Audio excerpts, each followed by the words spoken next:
नमस्कार सगळ्यांना. मी डॉक्टर हिमांगी कडलक. एक खूप इंटरेस्टिंग एक पर्सनॅलिटी घेऊन आलेली आहे. जसं तुम्हाला माहितीच आहे की सिरीज ऑन वुमेन एंटरप्रेन्युअर्स आपण चालू केलेलं आहे आणि त्याच्यातली ही एक महिला आहे. ही महिला एक युनिक काम करत आहे आणि ते युनिकनेस दाखवण्यासाठीच ह्या महिलेला मी इन्व्हाइट केलं आहे तुमच्यापर्यंत आणण्यासाठी. तर हिचं नाव आहे Roshni Chaudhari. First of all मी रोशनी चौधरीचं वेलकम करते. थँक्यू रोशनी चौधरी. माझ्याकडे ह्या आणि ह्या प्रेक्षकांसमोर तुझे जे विचार आहेत किंवा तुझे जे एक्सपिरियन्स आहे ते शेअर करण्याबद्दल. ती ऑलरेडी खूप बिझी महिला असतानाही तिने त्यातला वेळ काढून तुमच्यापर्यंत आलेली आहे आणि तुमच्यापर्यंत तिचे जे काही अनुभव आहेत ते शेअर करत आहेत.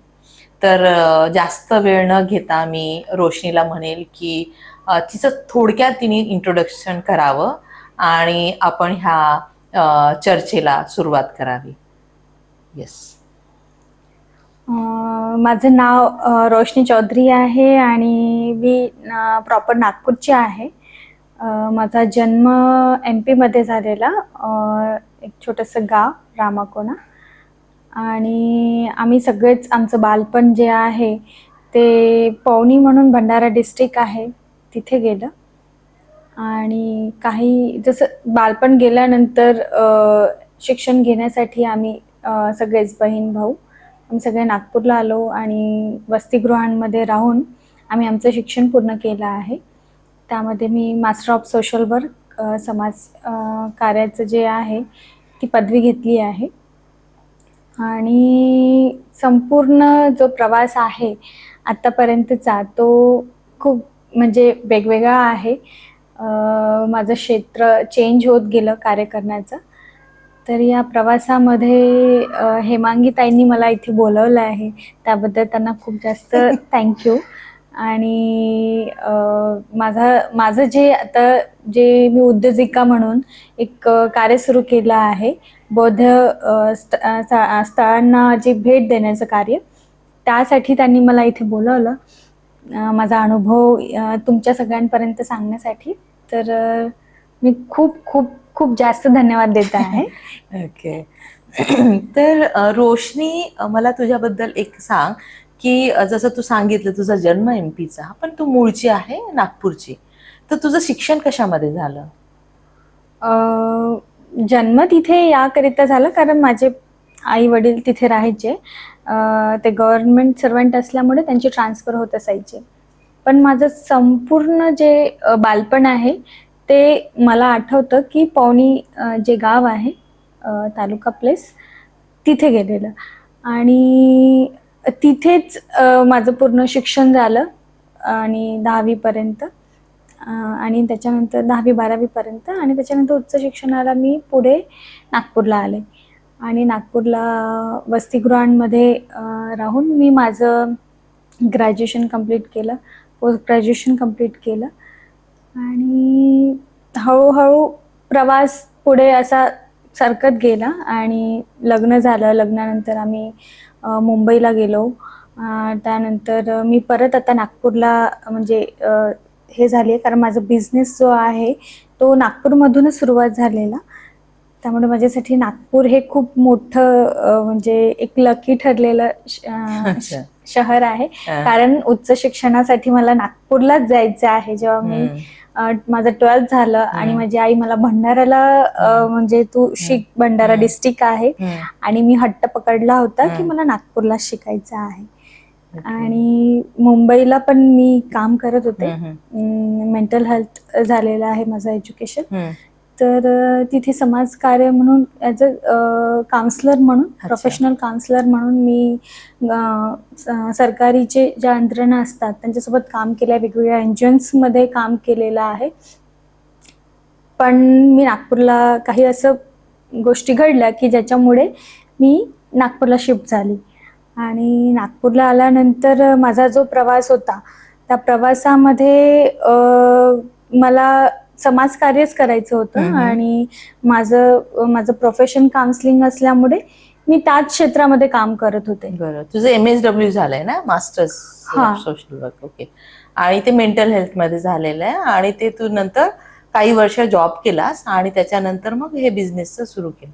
तर ते ह्या बिझनेस बद्दल मला थोडंसं क्लॅरिटी दे, एकदम डिस्क्रिप्टिव्ह थोडं सांग की नाव काय आहे, कसं सुरू केलं, का सुरू केलं, आताची स्टेटस काय आहे वगैरे, आणि तू कशा पद्धतीने टूर्स वगैरे नेते याच्याबद्दल थोडंसं सांग. अ, मला टूर ही कल्पना म्हणजे टुरिस्ट म्हणजे जेव्हा मी सुरुवात केली आपलं स्वतःचं एक टूर ऑर्गनाईज करायला पाहिजे, तर ही कल्पना डोक्यात नव्हती स्टार्टिंगला.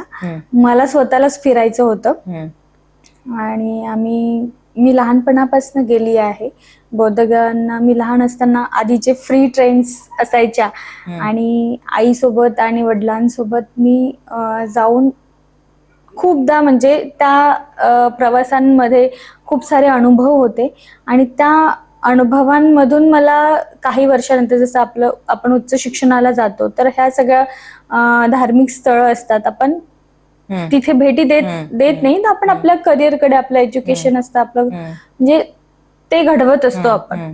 आणि ते घडवत असताना कुठेतरी ते जीवन पण आपलं मागे सुटून जातं. आणि मी ह्या सगळ्यात जास्त विजिट्स लहानपणीच केल्या होत्या. पण जशी नागपूरला आली आणि नागपूरला आल्यानंतर माझं काम सुरूच होतं. मी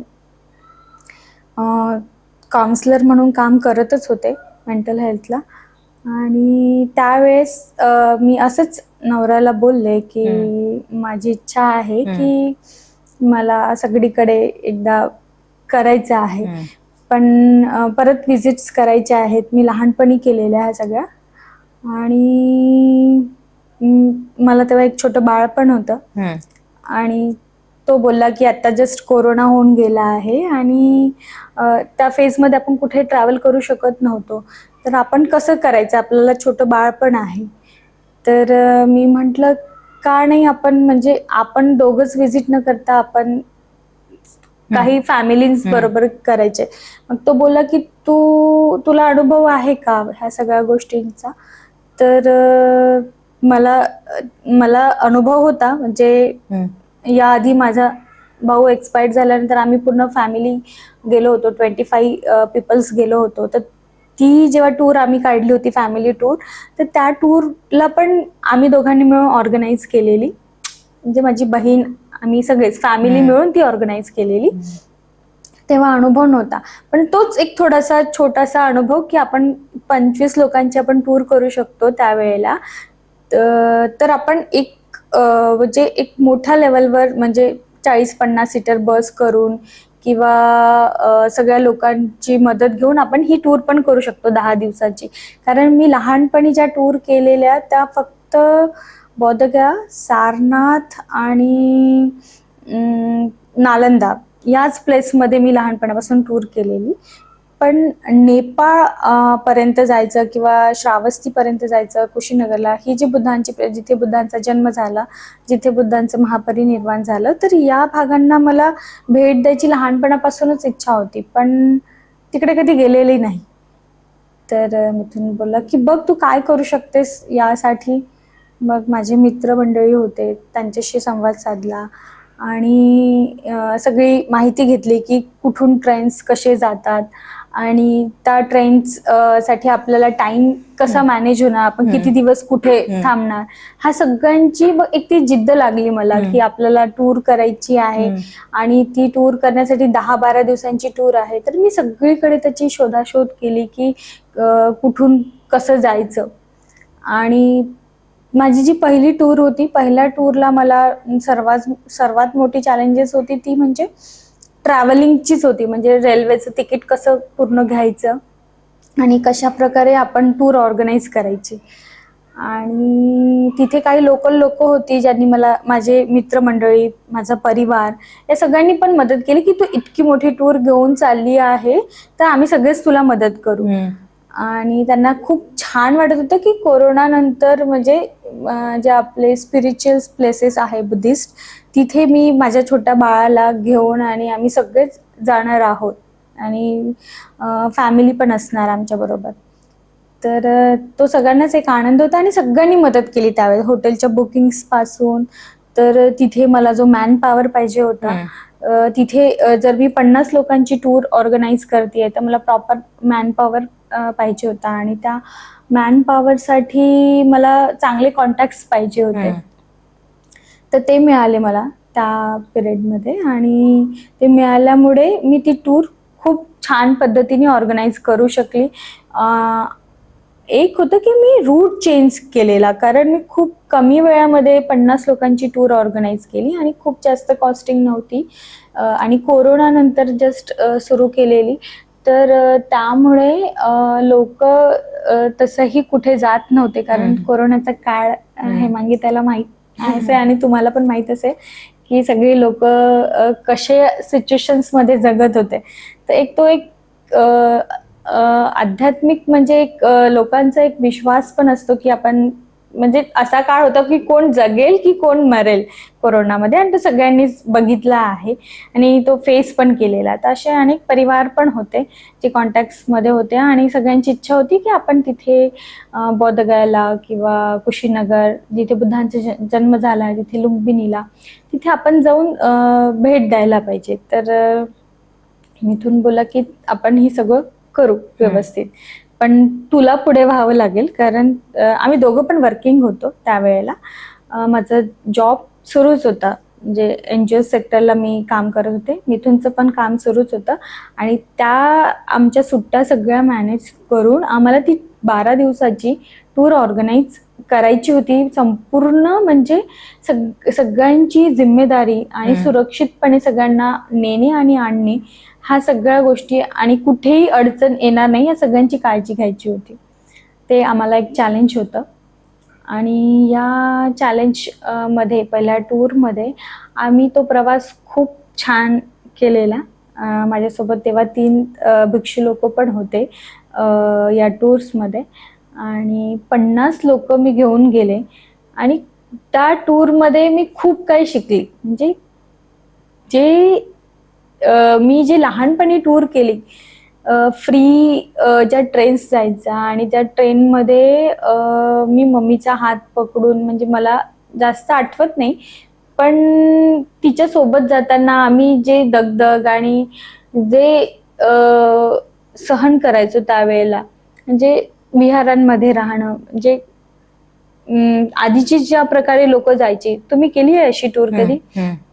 की ती फ्री ट्रेननी जाणे आणि फक्त बौद्धगयापर्यंत आणि छान बुद्धांना वंदन करून वैशाख पौर्णिमेला सहसा ती टूर जायची, बुद्ध पौर्णिमेला. तर ती टूर ज्या प्रकारे मी लहानपणी अनुभव घेतला होता, तो टूर केल्यानंतर असं नेहमी वाटायचं की मी कधी जर मी स्वतः म्हणजे असेल टूर ऑर्गनाईज करणारी एखादी फिमेल असेल तर मी कसं ऑर्गनाईज करेल, मी कशा पूजा करेल, मी काय काय कुठल्या कुठल्या प्लेसेसला जाणार, त्याचं काय काय महत्त्व असेल आणि ते मी लोकांना कसं सांगेल, म्हणजे समजावून कसं सांगेल. तर हा सगळा मी त्या पहिल्या टूरमध्ये शिकले. तो अनुभव मला म्हणजे खूप काही शिकवून गेला. जसं म्हणतात ना की माझा कॉन्फिडन्स पण तिथूनच वाढला की जी गोष्ट मी कधी करू शकणार नाही असं जर कुठल्या महिलेला वाटत असेल तर तिने एक छोटासा एक अनुभव घेऊन बघायला पाहिजे जर कुठलंही नवीन काम सुरू करत असताना. तर तसंच माझ्यासोबत घडलं आणि ते इतकं छान घडलं, त्याच्यात काही गोष्टी वाईट पण घडल्या, सगळ्या अशा पॉझिटिव्हच नव्हत्या. तर त्या सगळ्या घडल्या असताना मी जेव्हा घरी आल्यानंतर, टूर संपूर्ण झाल्यानंतर मी जेव्हा एका ठिकाणी शांत जेव्हा बसले होते तेव्हा माझ्या लक्षात आलं की मी खूप मोठं काम केलं आहे. म्हणजे 50 लोकांना मॅनेज करणं ही साधी गोष्ट नाही आणि ते पण दुसऱ्या स्टेटमध्ये किती स्टेट, म्हणजे यूपी, बिहार, MP, आपण दुसऱ्या कंट्रीमध्ये पण जातो, नेपाळ बॉर्डर क्रॉस करणे आहे. हे सगळं मी इतकं व्यवस्थित आणि सुरळीत केलेलं आहे, 50 लोकांना मॅनेज केलेलं आहे. तर ही गोष्ट मला खूप काही शिकवून गेली. म्हणजे त्यावेळेस एक कॉन्फिडन्स पण आला आणि मी कुठेतरी म्हणजे एका ठिकाणी काही ठिकाणी चुका पण झालेल्या आणि म्हणजे काही ठिकाणी आपण जो म्हणतो की म्हणजे असं असतं की ज्याच्याने वाटतं की आपण हे नाही करू शकणार, तर ती पण गोष्ट घडलेली. पण त्यापेक्षा जास्त मोठा आनंद होता की मी एवढ्या मोठ्या लोकांची टूर ऑर्गनाईज केली आणि ती व्यवस्थित झाली. आणि हे सगळं करून मी स्वतःवरच विचार करत होते की आपण हे सगळं काम सुरू करू शकतो किंवा नाही करू शकत. पहिल्या टूरला मी कुठलंही नाव दिलेलं नाही किंवा ती फक्त धम्मयात्रा हम्म, म्हणून बुद्धपथ धम्मयात्रा या नावाने ती टूर ऑर्गनाईज करण्यात आली. हम्म. आणि बुद्धपथ धम्मयात्रा या नावानेच ती आणि आता पण माझ्या टूर्स त्याच नावाने चालतात. अच्छा. म्हणजे मी जी पण टूर ऑर्गनाईज करते बुद्धपथ धम्मयात्रा, थोडंफार बुद्धपथ धम्मयात्रा. ओके. तर या नावाने मी टूर घेऊन जाते आणि थोडंफार चेंज होतं. जसं सांचीचा असेल किंवा वेगवेगळ्या ठिकाणचं असेल तर मी थोडंसं चेंज होत असते नावांमध्ये. आणि बुकिंग्स पण मिळणं हे खूप मोठं चॅलेंज असतं. पहिल्याच टूरला आम्हाला एवढी सारी लोकांची बुकिंग मिळाली आणि नंतर मग आम्ही दोघंही वर्किंग असल्यामुळे आम्हाला वाटलं की जर आपण टूर प्रॉपर ऑर्गनाईज करायची आहे, आपल्याला जर या क्षेत्रामध्ये पुढे जायचं आहे, तर दोघं पण इन्व्हॉल्व्ह होऊ शकणार नाही आणि एकटीला मॅनेज करणं फार कठीण होईल. तर मग आम्ही प्रॉपर वेनी कसं टूर ऑर्गनाईज करायचे आणि प्रॉपर वेनी सुरू करून आपण टूर कशी सक्सेस करायची, त्यासाठी आम्ही दोघांनी विचार केला की आपल्याला कुणाला ना कुणाला म्हणजे पूर्ण फोकस काम करावं लागेल. त्यात टूरचे जे आहे तुझी कंपनी त्याचं नाव काय आहे आणि तू काय चार्जेस असतात, कशी घेऊन जाते वगैरे ते थोडंसं सांग. माझी टूर त्यानंतरच मी रजिस्ट्रेट केली.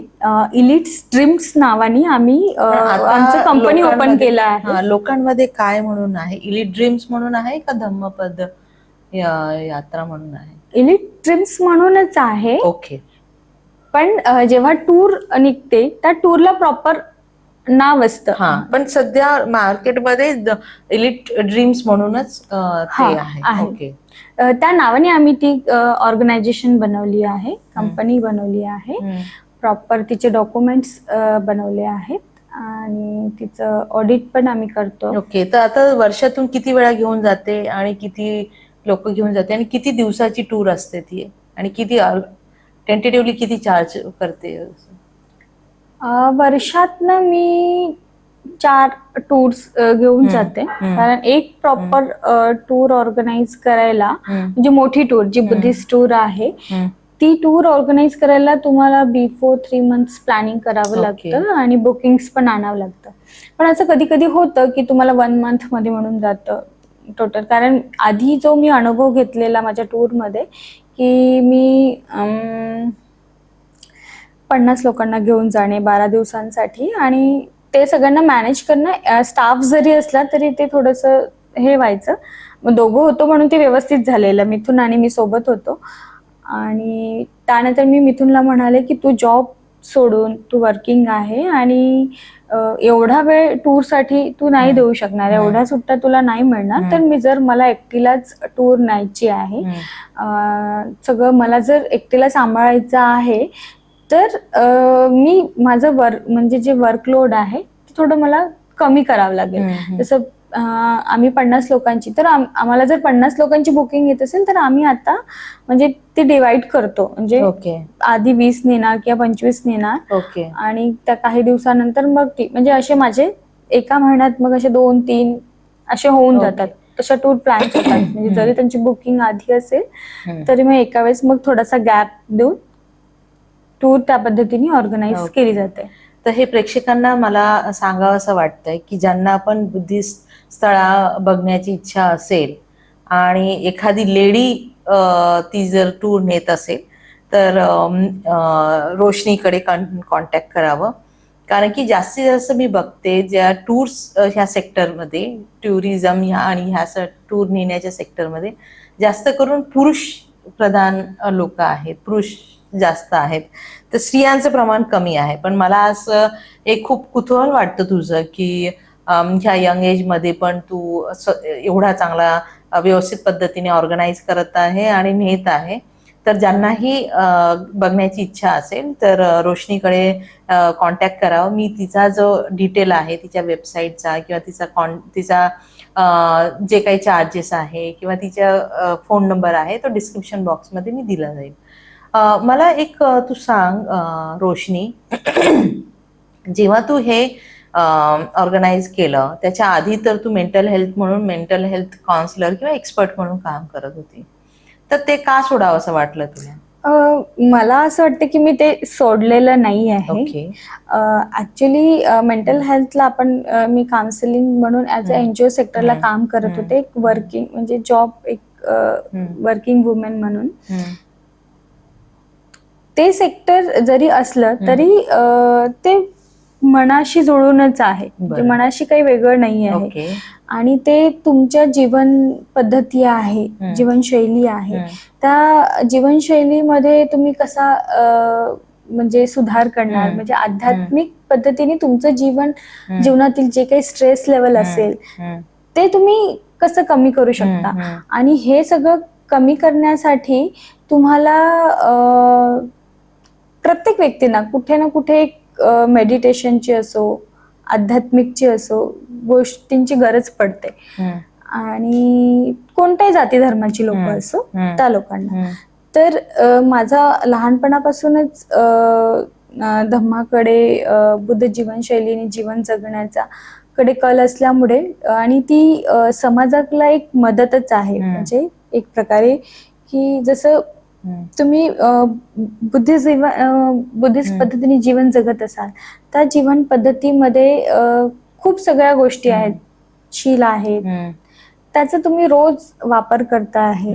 आणि धम्म तुम्हाला राग, द्वेष, लोभ, मोह, क्रोध ह्या सगळ्या गोष्टींपासून लांब होण्यासाठी आणि त्यांचा उपयोग तुमच्या धम्माचा उपयोग करून तुमच्या जीवनात एक हॅपीनेस आणण्यासाठी जी मदत होते, तर ती संपूर्ण गोष्ट एक त्यांच्या मानसिक आरोग्याशी कनेक्ट आहे. म्हणजे माझं जे प्रोफेशन आहे ते असं एकदम असं वेगळं नाहीये, म्हणजे टोटल असं वेगळं म्हणू शकत नाही की मी ते काम सोडून दिलं आणि मी फक्त धम्माचं म्हणजे टुरिस्ट एक प्लेसेसला व्हिजिट करणे, हे एक उद्योजिका म्हणून एक काम करणे, हे तर एक आहे, एक म्हणजे एक ठिकाण आहे. पण त्याच्या बरोबर मला एक समाजकार्य पण करायला मिळतं.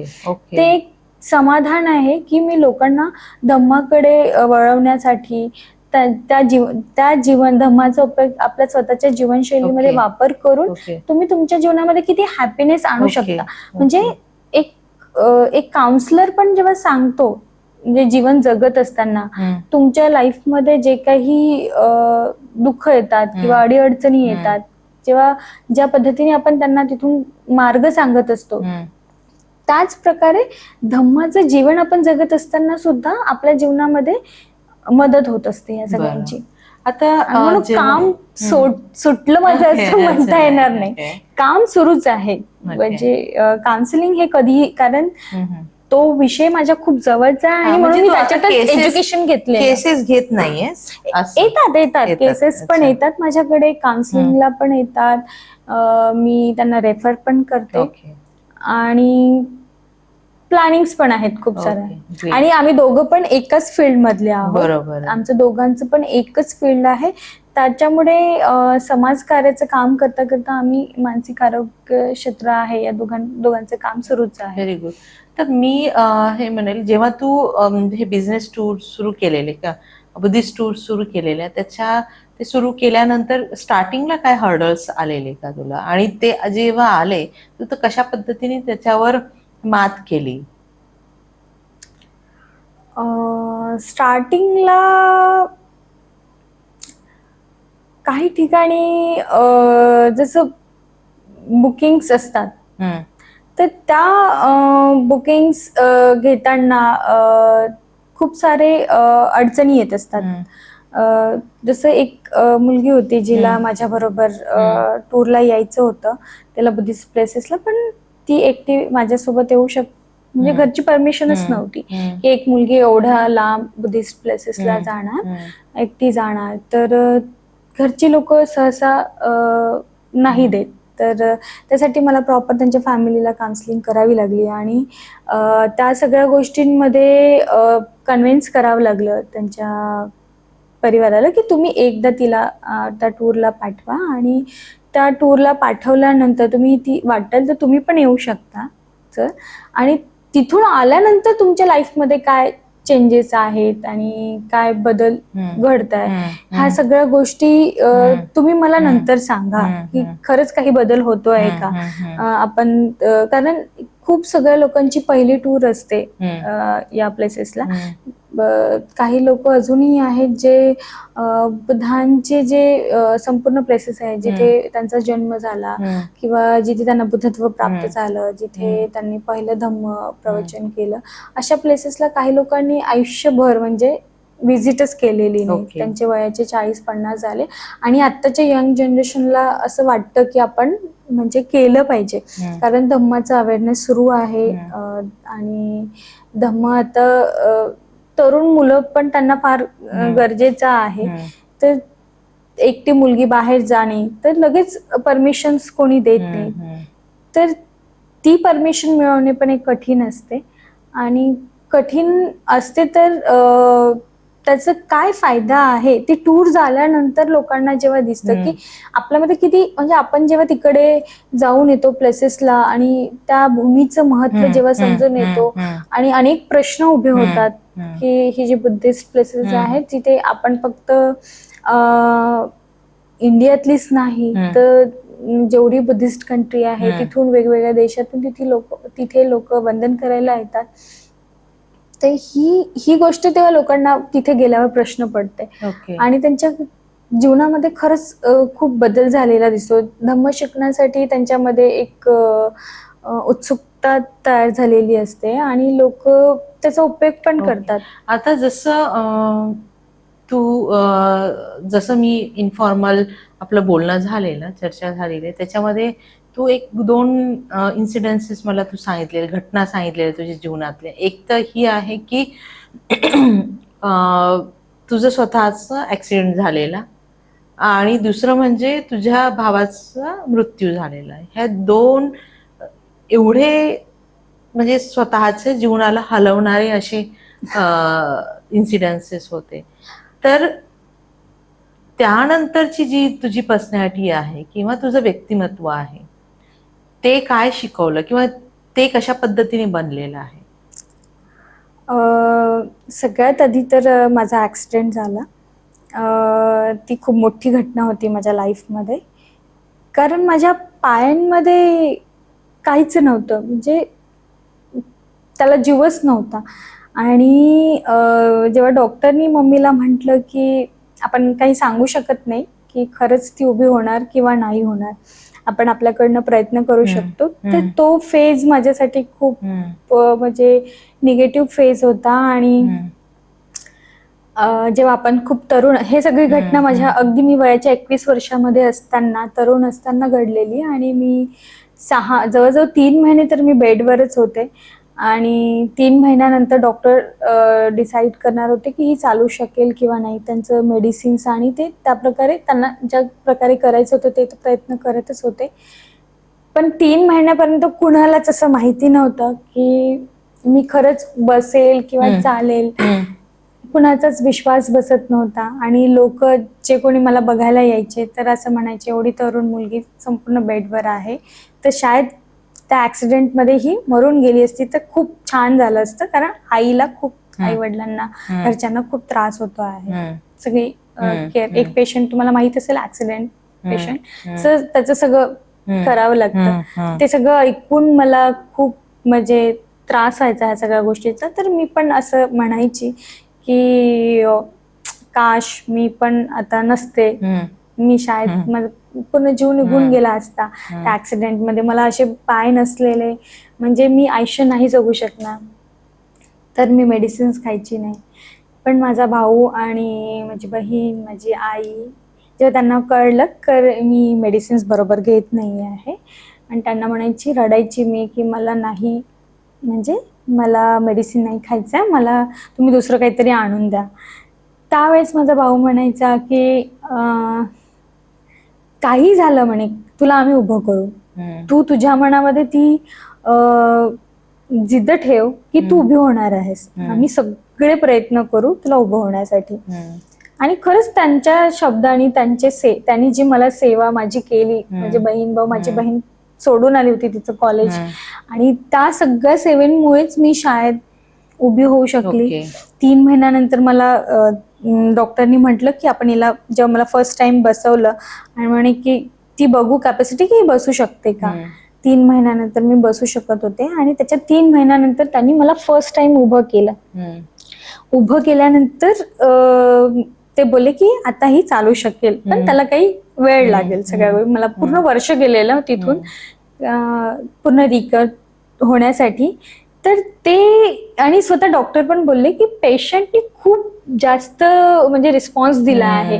म्हणजे त्यांना स्वतःला पण वाटत नव्हतं की पेशंट इतका फास्ट हे करेल आणि रिस्पॉन्स देईल. आणि मी खूप छान त्यांचं जे टार्गेट्स ठरलेले होते त्या टार्गेट्स नुसार मी चालायला पण लागले. स्टार्टिंगला मी थोडंच अंतर चालू शकत होते आणि ती अचीव केल्यामुळे माझ्या लाईफमध्ये म्हणजे आपल्याला आपले पाय मिळाले ना, म्हणजे आपण सगळं जिंकलो. म्हणजे सगळं जिंकलो. त्याच्यात एक गोष्ट खूप होती की मला जो विश्वास नव्हता की मी जगू शकेल की नाही, म्हणजे आपण मरायला पाहिजे की आपण सुसाईड करायला पाहिजे किंवा ह्या सगळ्या गोष्टी मनात येतात की आपण जगलंच नाही पाहिजे. तर ती गोष्ट एक विश्वास ठेवून एक मनामध्ये करू की नाही. आणि तो जो फेज असतो की आपल्याला चालायचं आहे हळूहळू, तुम्ही एकदम भरभर चालू शकत नाही. तो जो काळ असतो तुम्हाला नॉर्मल लाईफ जगण्यासाठी, परत रिकवर होऊन व्यवस्थित येणे, तर त्यासाठी मी जे एफर्ट्स घेतले त्याच्यातून मी खूप काही शिकले. म्हणजे माझ्यासमोर आता जीवनात कुठलाही प्रसंग आला, म्हणजे आत्ता तरी म्हणजे मी या सगळ्या गोष्टींमुळे खचून नाही जाणार. म्हणजे माझ्याजवळ कुठलाही प्रसंग आला तर नाही, मी वाट काढेल आणि मी निघेल. म्हणजे कुठे ना कुठे एक तो विश्वास मला त्या ऍक्सिडेंट मधून आलेला. आणि तुमचा दुसरा प्रश्न होता जो की भावाचा ऍक्सिडेंट. भावाचा ऍक्सिडेंट हा माझ्यासाठी खूप मोठा, म्हणजे माझ्या आयुष्यासाठी खूप मोठं हे ठरलेलं, वळण ठरलेलं. कारण मी मुंबईला राहत होते जेव्हा त्याचा ऍक्सिडेंट झालेला, आणि मला जेव्हा बातमी त्याची कळली की तो नाही आहे, तर तसंच आम्ही इकडे आलो आणि सगळे फॅमिली इकडे होते. मी आल्यानंतर तो दिवस तर तसाच गेला. त्याच्यानंतर मला असं वाटत होतं, बहीण पण नागपूरला राहत नव्हते, तोच एक होता जो इथे राहायचा नागपूरला. आणि तेव्हाच मी ठरवलं की आता मी मुंबई सोडणार. पण एकदम अशी सोडून वापस येऊ शकत नव्हते, कारण तिथे पण मी वर्किंग होते आणि इकडे जोपर्यंत माझी ट्रान्सफर होणार नाही किंवा इकडे कुठली पोझिशन वॅकंट नसणार तर मला ते देणार पण नाही. तर ती गोष्ट मी 1 वर्ष सगळीकडे अप्लाय पण करत होते की मी कुठेही जागा मिळाली तर मी इकडे शिफ्ट होऊन जाणार.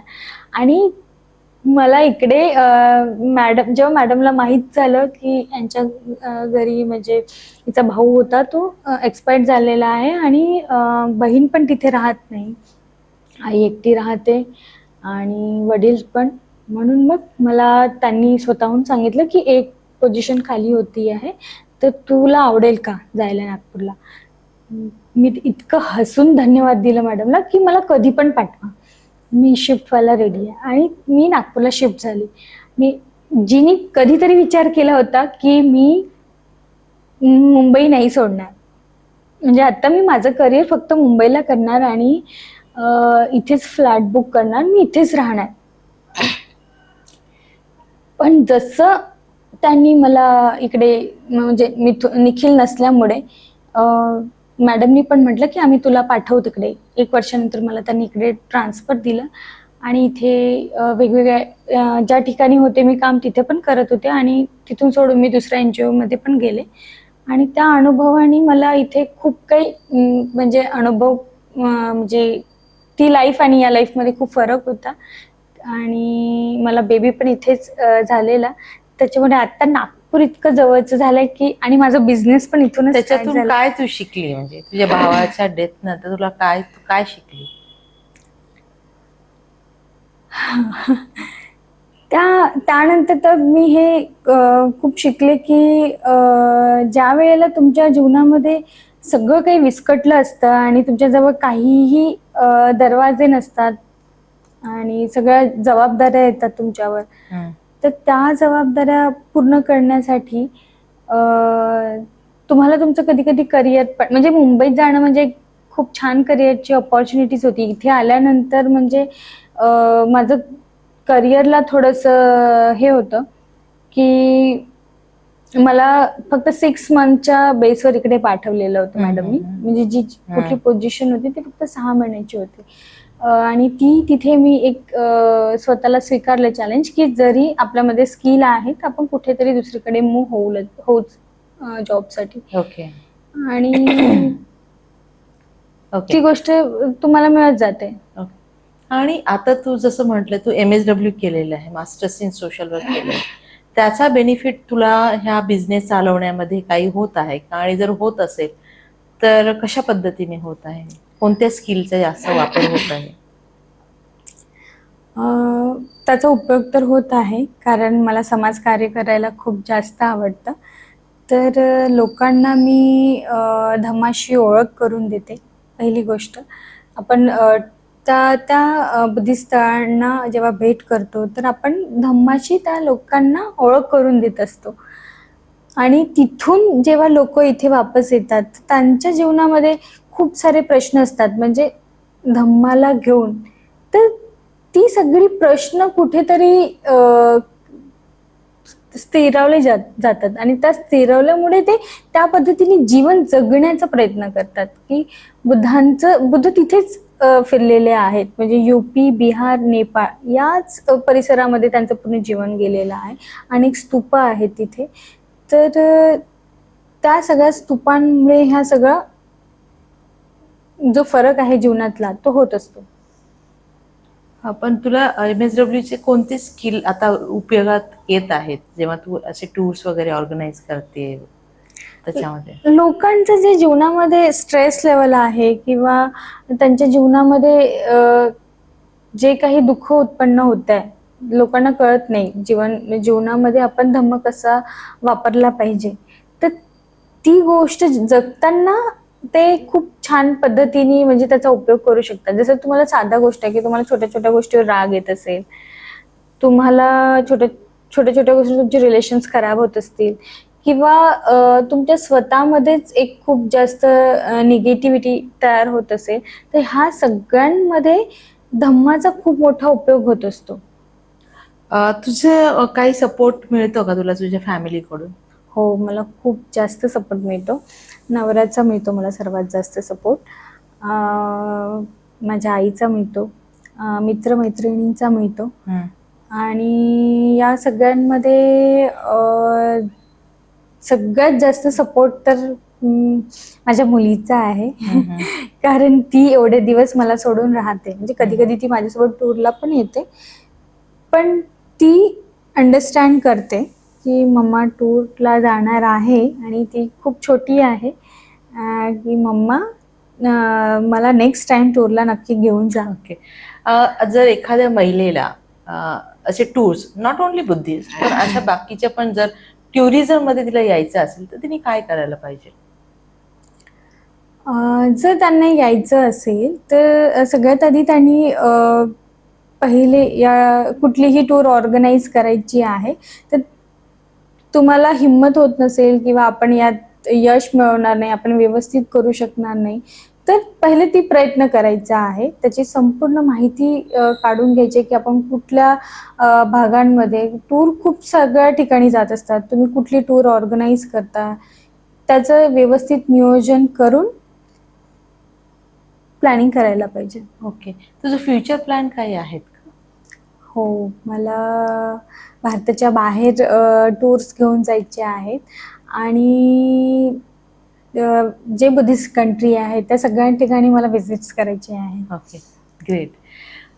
थँक्यू सो मच रोशनी, तुझा हा अमूल्य वेळ दिल्याबद्दल आणि तुझं पूर्णच पर्सनल करिअर, प्रोफेशनल लाईफ इथे शेअर केल्याबद्दल. आणि मला पूर्णपणे खात्री आहे की ह्या चर्चेतून माझ्या प्रेक्षकांना नक्कीच काहीतरी मिळालेलं आहे आणि प्रत्येक महिलांनी त्या गोष्टीकडे लक्ष द्यावं आणि पुरुषांनीही, कारण की बिझनेस कोणीही करू शकतो आणि प्रत्येक अनुभव हा युनिक असतो, तर त्याच्यातून तुम्हाला शिकायला खूप सारं मिळेल. धन्यवाद इथपर्यंत आल्याबद्दल आणि हा वेळ दिल्याबद्दल. थँक्यू ताई. तुम्ही मला इथे बोलवले. Okay okay. तर असंच बघत राहा माझा यूट्यूब चॅनल आणि एक नवीन व्यक्ती घेऊन येईल मी माझ्या ह्या सिरीजमध्ये आणि नंतर अजून माझे खूप सारे प्लॅन्स आहेत. तर मला खूप आवडतं जेव्हा तुम्ही चांगले कमेंट्स देतात, लाईक्स देतात, सबस्क्राईब करतात आणि शेअरही करतात. तर असंच शेअर करत जा, सबस्क्राईब करत जा, लाईक करत जा आणि कमेंट्स करत जा. त्याच्यामुळे मला अजून काहीतरी करावंसं वाटतं आणि तुम्हाला द्यावंसं वाटतं. थँक्यू सो मच आणि तुम्ही स्वतःची काळजी घ्या. परत एकदा भेटूया आपण. तोपर्यंत टेक केअर.